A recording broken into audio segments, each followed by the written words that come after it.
Okay, in this lesson, we're going to go ahead and cover hashboard diagnostics. So we already went ahead and covered the main components, the different circuits on the board, as well as the way the signal flows.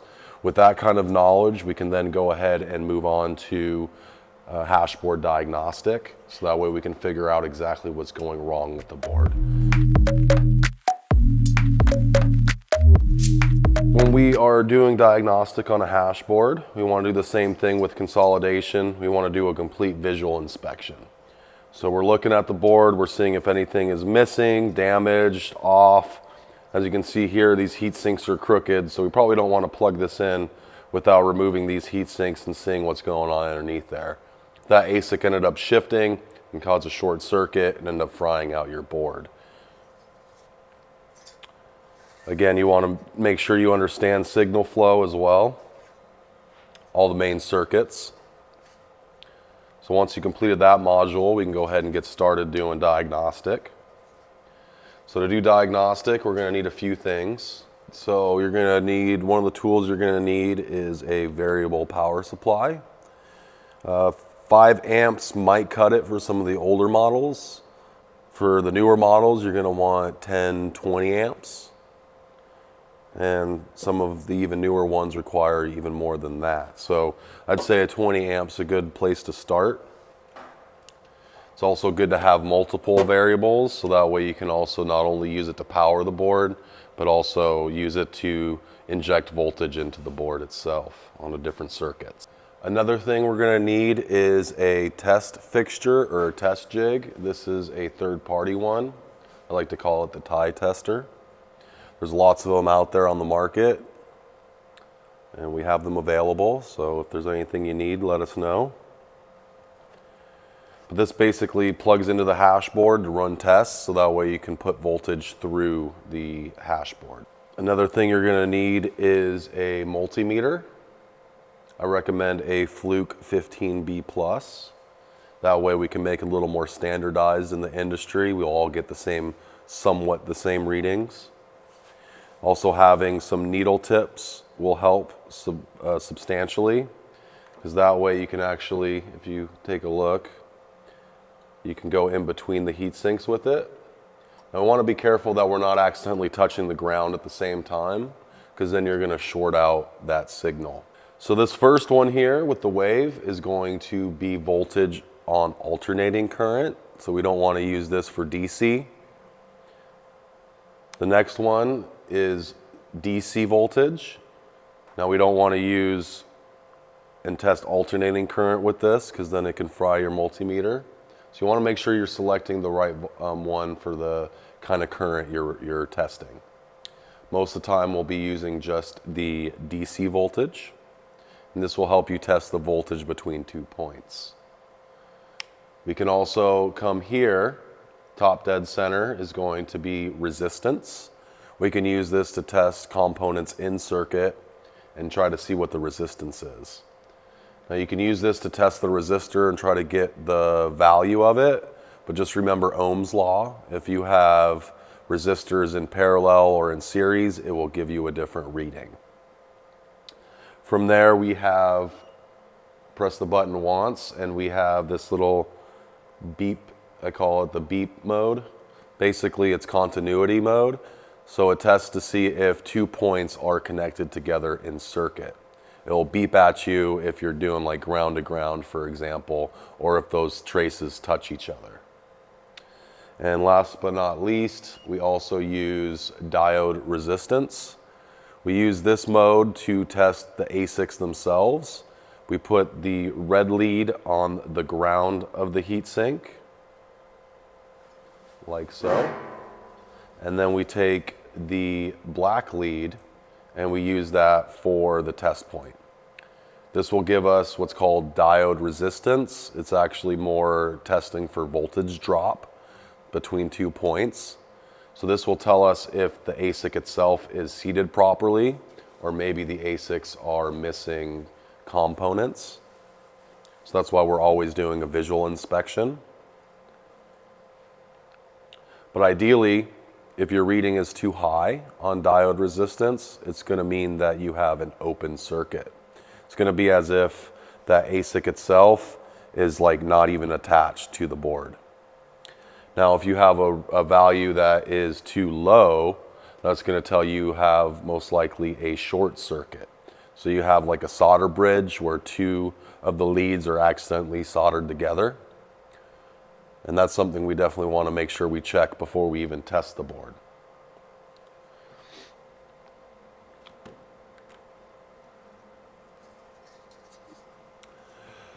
So if this is a board that we pulled out and we already got to check the kernel log, it might give us a better example of what's going on with the board. So let's say it says 0 ASIC. We have no idea what's going on. Same thing, if we don't know what's going on, you're going to have to probably plug it in. So again, we're always going to want to do that visual inspection, make sure we don't see any fried components, especially the MOS chips. If those things look fried, we don't want to plug it in.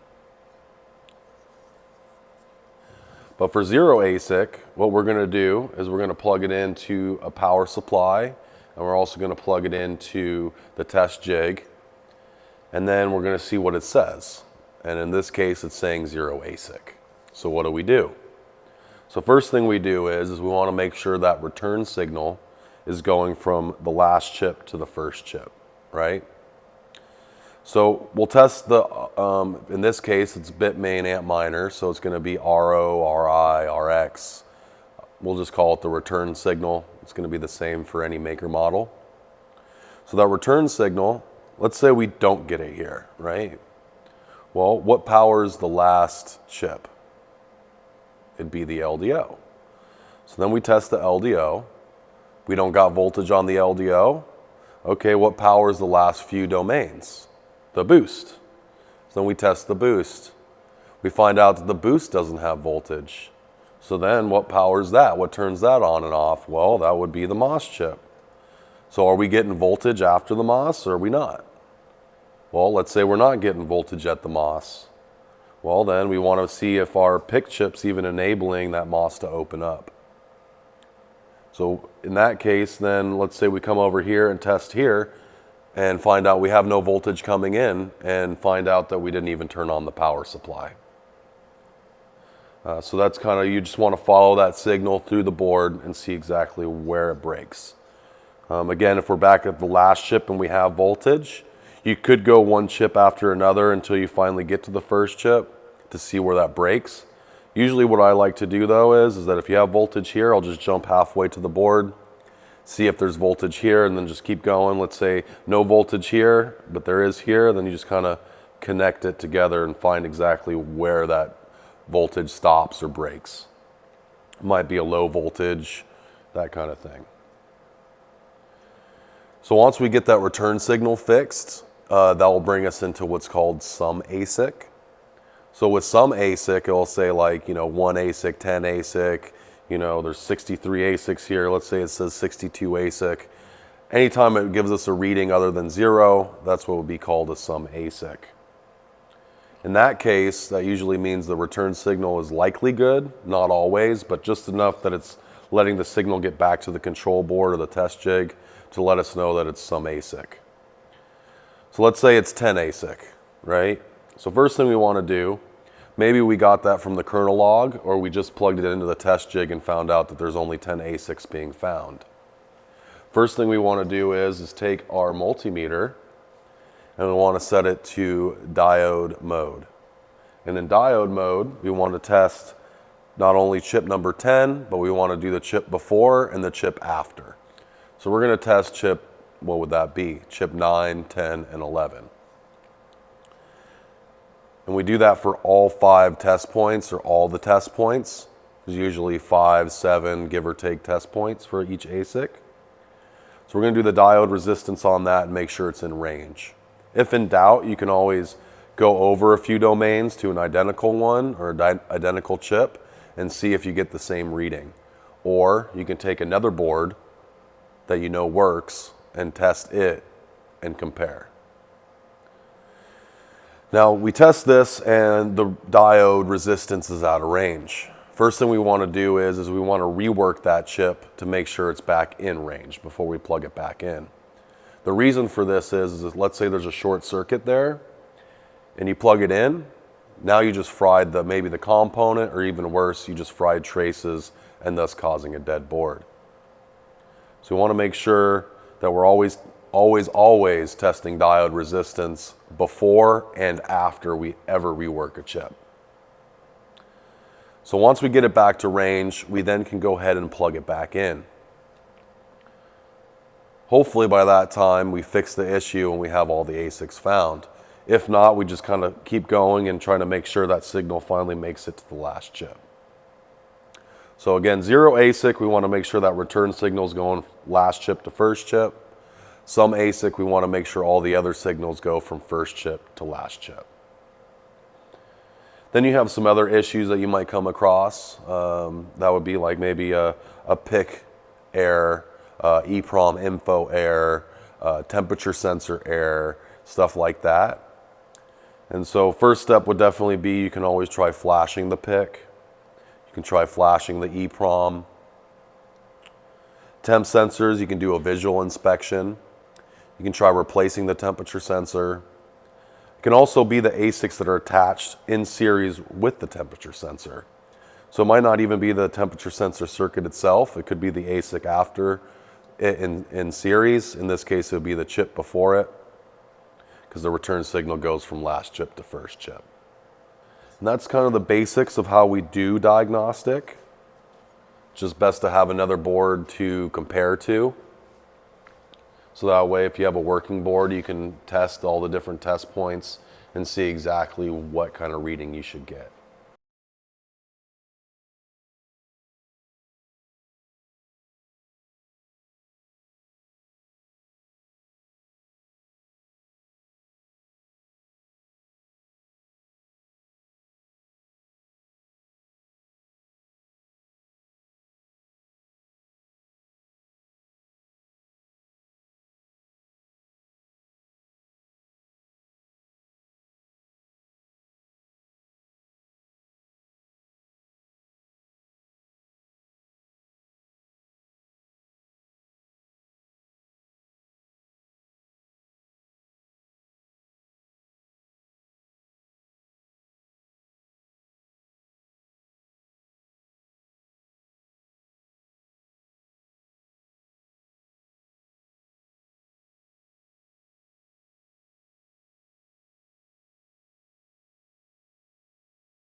Ready, Freddy.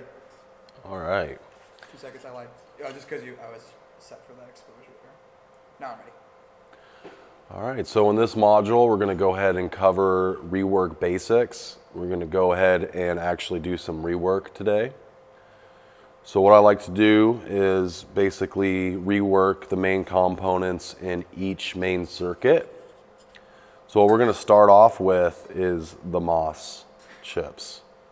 So let's go ahead and take them off and put them back on for good practice. From there, we're gonna wanna do the boost. So we wanna do all the components in the boost, from big component all the way down to the smallest component that we usually work on. The boost itself usually has, big and small, so I like to do that so that way it makes great practice. There is one size smaller that we work on. 0402 is the smallest in the boost. 0201 you can see on like 17 series. Once we get all the components taken off and put back on the boost, I definitely recommend doing one component at a time and not just take them all off and try to figure out which one goes where. After that, we're going to want to go ahead and do some LDOs. We want to do the clock crystal oscillator, we want to do the PIC, EEPROM if it has it. We want to do just basically all the main components, that way we can get familiar with how to rework them. So let's go ahead and get started on the MOS. So here is a MOS chip. For this, we're going to need a heat gun. We're also going to need some flux.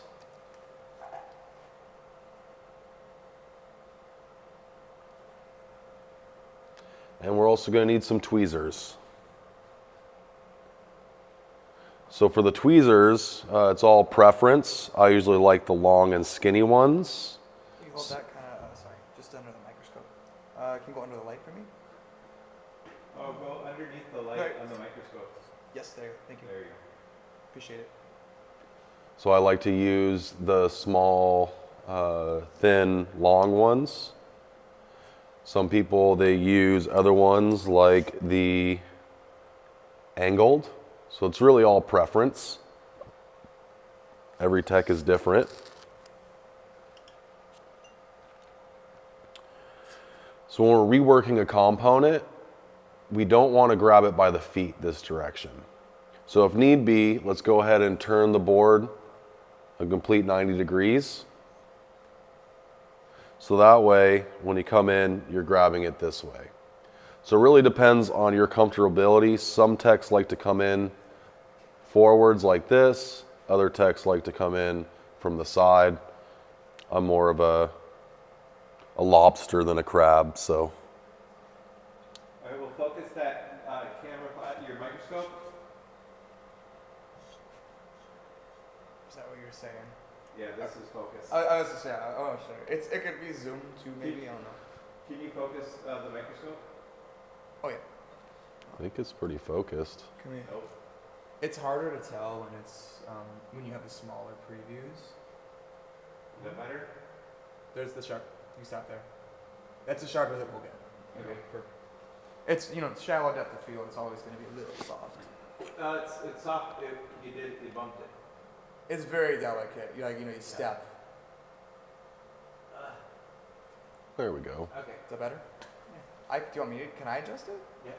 Where's the focus adjustment? Yeah. I literally get paid to do this. He's really good at it. I get paid to pull focus on set, is what I'm saying.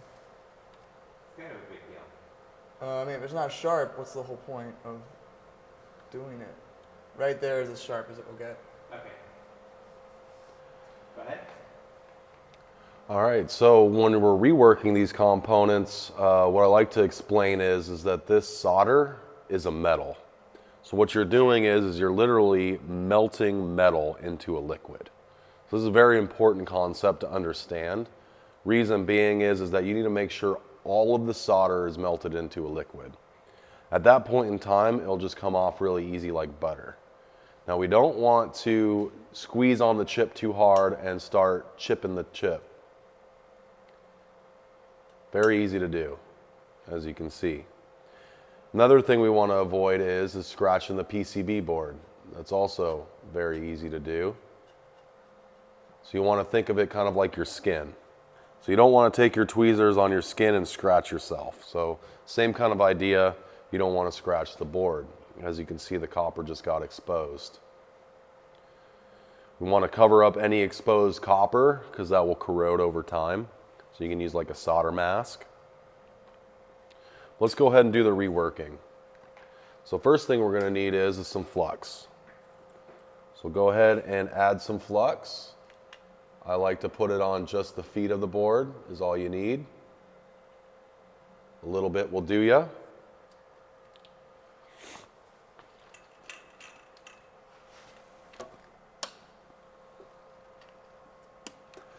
Now also depending on the board, the temperature of your heat gun will also determine that. So if you have a board that has a low temp solder, it's going to be a lower temperature.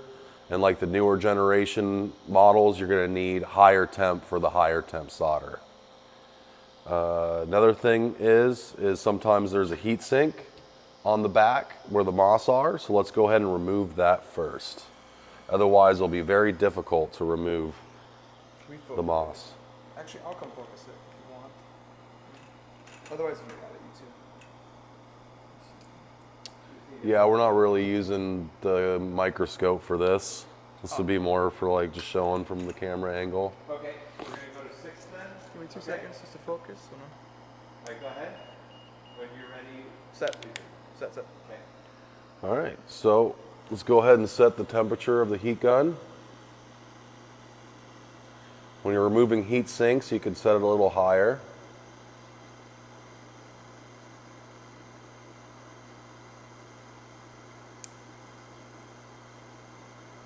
On S9s, I like to do around 400 degrees. Oops, pressed the wrong button.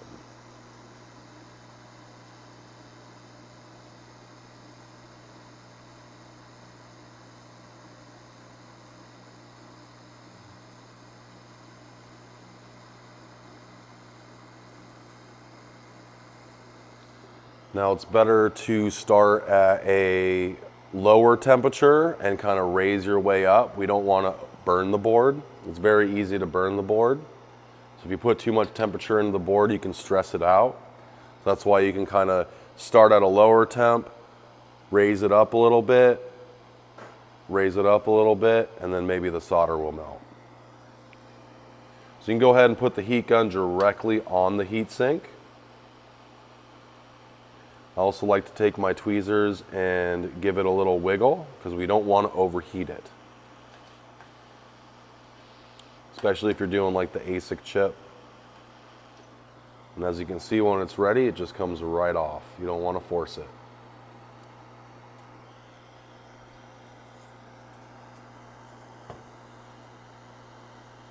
Two seconds.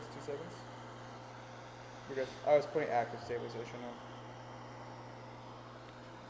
All right, so we also probably want to remove this plastic or rubber, whatever you want to call this, foam, so we don't want to melt it. That's what they use to heat sink the Xbox 360. Joe.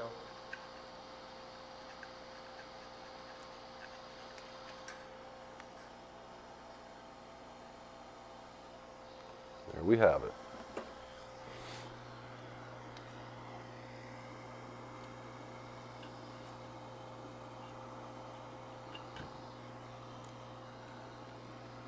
Get this back in focus. There we go. So then with the heat gun, you can literally go on top of the component without touching it. It's not a problem. Ideally, we want to get the heat into the board as well as the component. So you can do circles if you want. Some people like to bless their, work, so you can give it a nice little cross.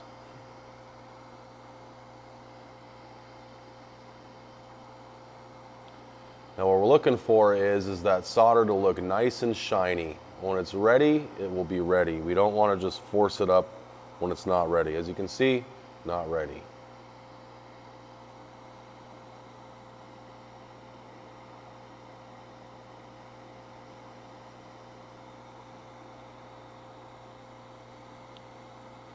And after about a minute or so and you're still not getting the results you want, you can always increase the temperature or increase the airflow. I like to have my airspeed a little high. Only thing is if you accidentally bump some of the smaller components, they'll just go flying.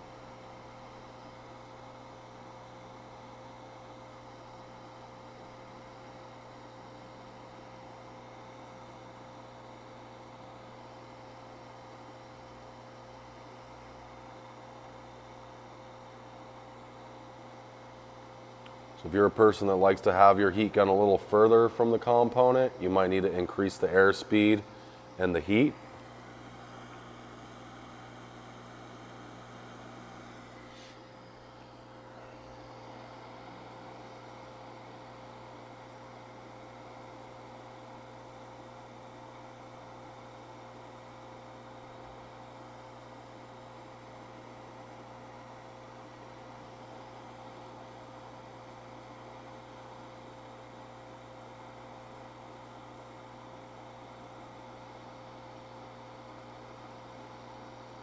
It's also good to have it as top dead center as possible. You don't want to have it kind of at an angle. Someone's at the office door. Keep going.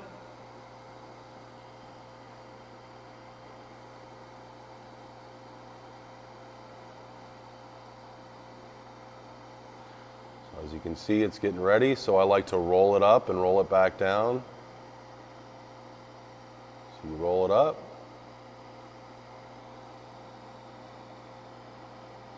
Get it set properly. Once you, One second. All right, so we'll say, get it set properly. There we go. so you want to get it set properly, and then Do you mind on 3? Just repeating now. Sorry, Austin. Let me get my shoulder break. 1, 2, 3. so again, you want to roll it up and then roll it back down. So you get it right into place and then you can roll it. You don't want to shift it around too much because then you can cause those pads to lose its solder. You can also push straight down on the chip to help make sure you have good contact. And you want to make sure it's fully melted. We don't want to do a pseudo solder.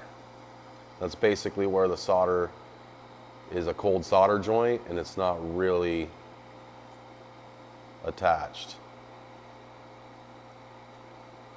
So you want to go ahead and do all of the MOS chips during this module so we can get the best practice.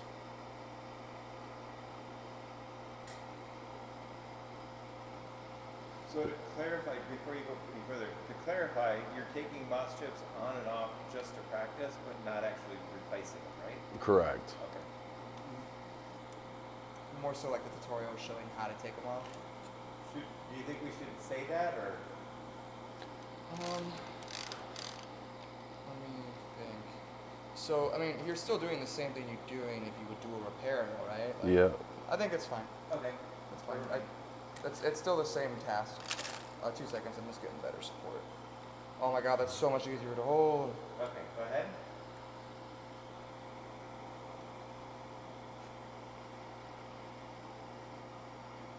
So you want to utilize that heat that's already in the board to get the rest of them done. Be a lot faster. So we're just basically just taking the components off and putting them right back on for good practice.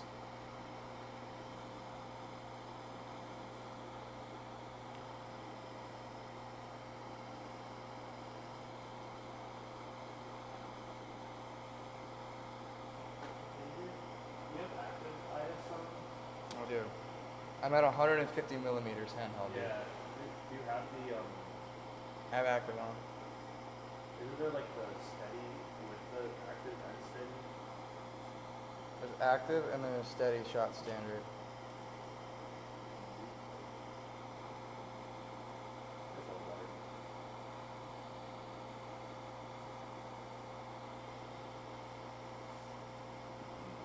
So you can always give it small little love taps. If it shifts too much, you might have to re-pick it up and put it back down. You just want it as completely center as possible.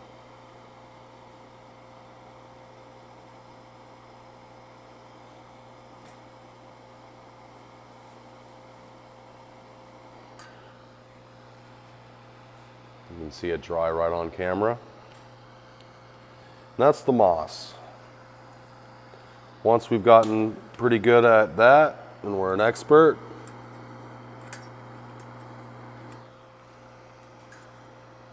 we can now work on the boost.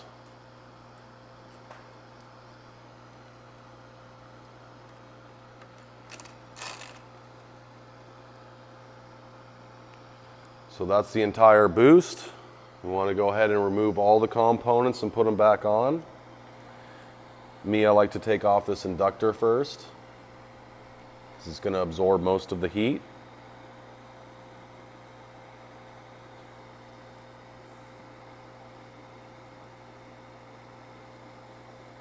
There we go. Now we can start with all the bigger components if we want. Be a lot easier for us. Take them off, put them back on. As you can see, it's really easy to knock components while you're working, so be very careful, especially on the smaller components.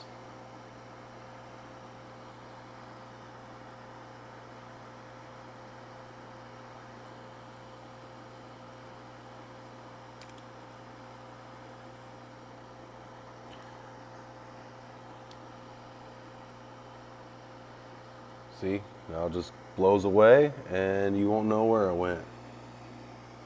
Be lucky to find it.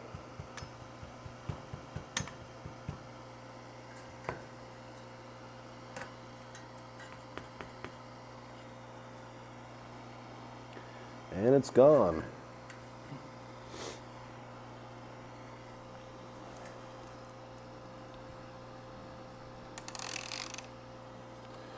So again, there's a conformal coating on here. So what I like to do is add just a little heat, enough to melt the plastic or the conformal coating, but not enough to actually melt the solder. And just kind of scrape away at it slowly but surely.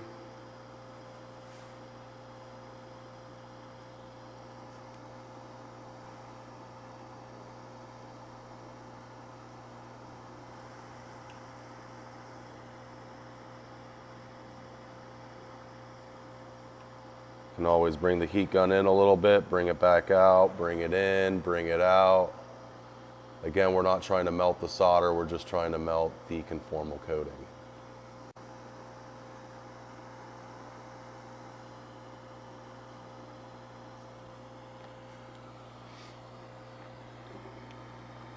Maybe give that microscope a little focus.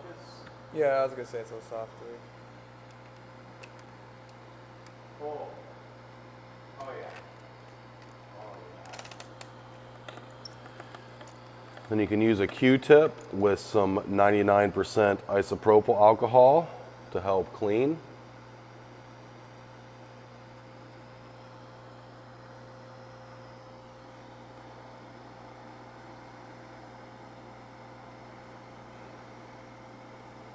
So you want to take them off and put them right back on. For these smaller components, I usually like to do hot soldering. As you can see, the pads are melted, and I'm just placing it right in place. Now I can remove the heat, let it solidify, and remove. Then you can use another type of flux. It's a mildly activated rosin flux. Hold on. Can you open up your writer? Yep. 1 second. I will say it was just one stop underexposed. You're definitely fine. Alright, we're good. But,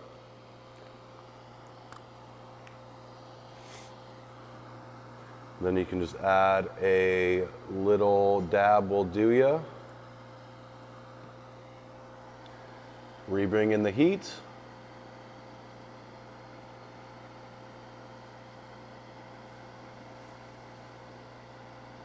And then it'll actually kind of set itself. Sometimes you might need to agitate it just a little bit.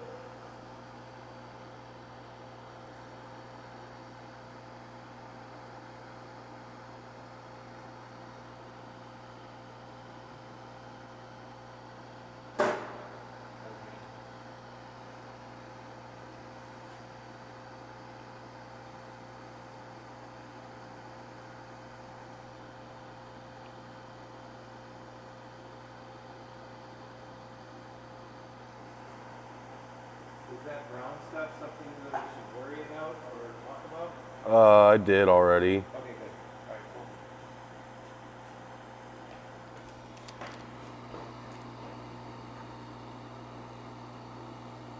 So as you can see, one side has white side and the other side has a black side.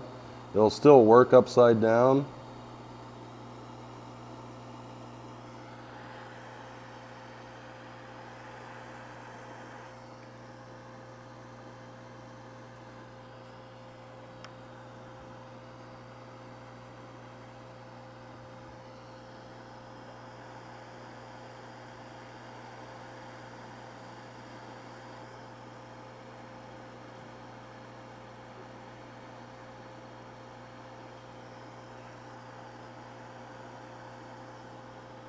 There we go. Now this step-up IC, you want to make sure when you do it, you place it back exactly how it was, because it does have a direction. And this is one of the most important components on this. If you accidentally don't set this properly, it will fry your board out. Same thing if you place this diode on backwards, you can fry out your board. But again, we're just going through and we're just placing all the components back after removing them. Again, I recommend doing one at a time.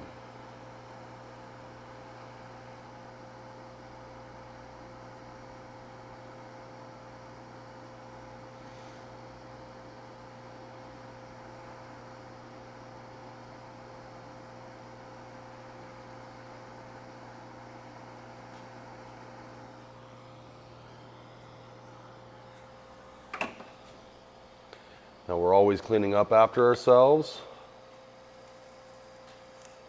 See, and that's what a pseudo solder is. It's not completely attached,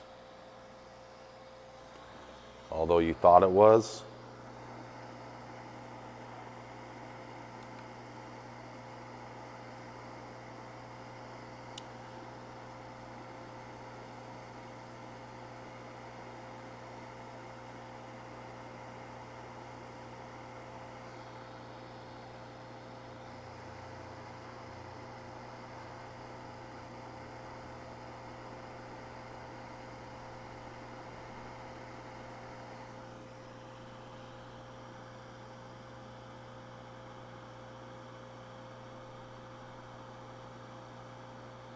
It stays hot for quite a long time. As you can see, the solders are still melted.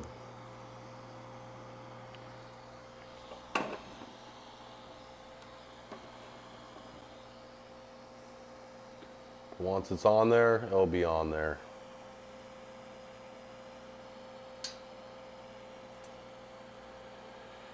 You can also look on the bottom side of the chip to make sure everything looks good. Looks pretty dirty, so we can go ahead and clean it.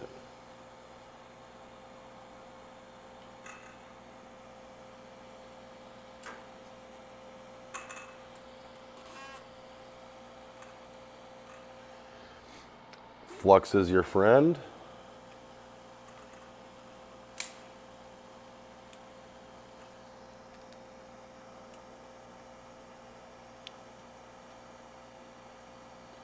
So this is what would be called cold soldering. As you can see, the pads are still solid.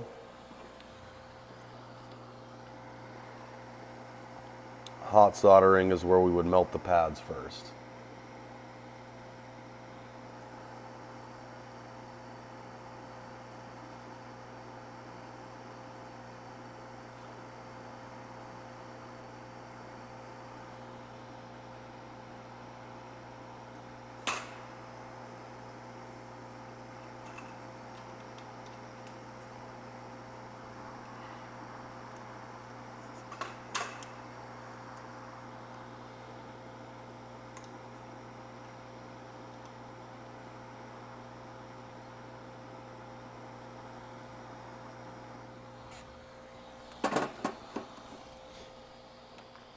All right.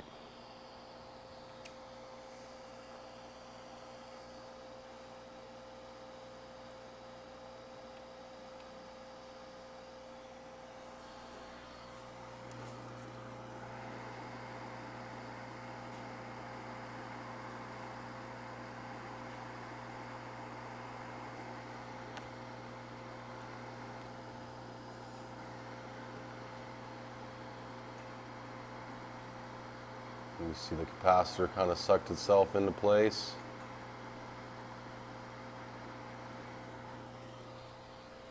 You can also do the pick.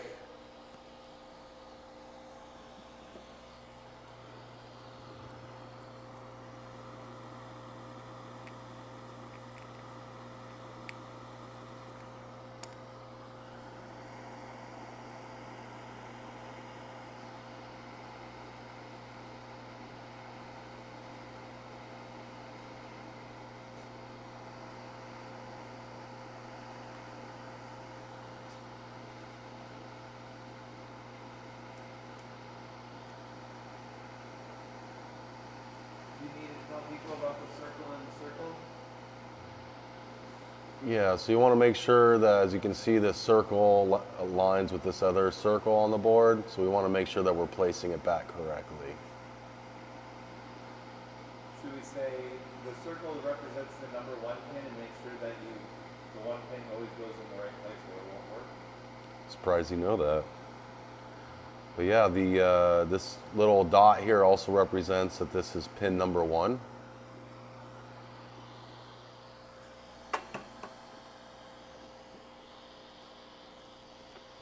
There we have it. So give it a wrap up on camera 3 and say something, say, that's the basics of rework. Now, again, be very careful as this will continue to be hot. We don't want to burn ourselves. So we'll stay hot for a long period of time. That wraps up this lesson. So go ahead and do your practice, do the MOS, do the boost circuit, do some of the other components on the board. Just get familiar with all the different components that we're going to be working with, taking them off, putting them back on. Might be a little frustrating at first, but with some practice, you'll finally get there. And with some of these techniques that we taught you, it'll make things a lot easier. So yeah, go ahead and, if you haven't already started, go ahead and start reworking all the components.